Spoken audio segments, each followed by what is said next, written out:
बातम्यांमध्ये झळकलेल्या नवीन राजकीय पक्षांच्या वृत्तांना आता निवडणूक आयोगानं स्वतःच आळा घातलाय। नवी मुंबईतील काही लोकांनी राष्ट्रवादी काँग्रेस पक्ष या नावाने पक्ष स्थापनेसाठी अर्ज दिला होता।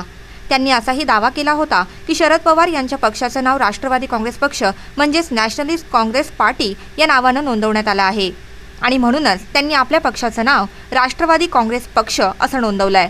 नुकत्याच पार पडलेल्या निवडणूक आयोगाच्या बैठकीत निवडणूक आयुक्त नीला सत्यनारायण यांनी सांगितलं की त्यांनी राष्ट्रवादी काँग्रेस पक्षाच्या स्थापनेसाठी आलेला अर्ज रद्द केलाय। नीला सत्यनारायण यांनी पुढे असेही सांगितले की पक्षाच्या नोंदणीला घेऊन लावले जाणारे तर्कवितर्क केवळ एक अफवा आहे।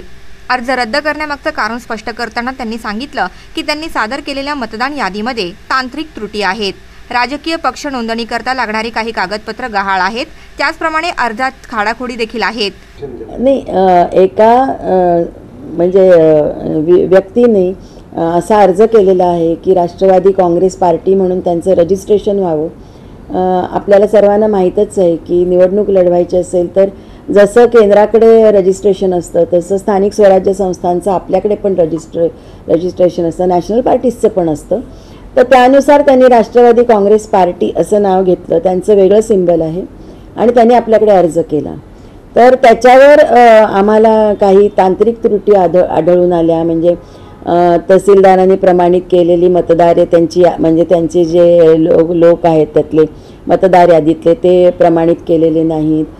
त्यांनी काही आपल्याला रजिस्ट्रेशनसाठी हव्या असलेल्या गोष्टींची पूर्तता केली नाही म्हणून ते परत पाठवले। नीला सत्यनारायण यांनी पुढे असंही सांगितलं की पक्ष स्थापन करण्याची प्रक्रिया अतिशय मोठी आहे। पक्षाचे नोंदणीकरण करण्यापूर्वी सर्वप्रथम आपत्ती आणि सल्ले मागवले जातात।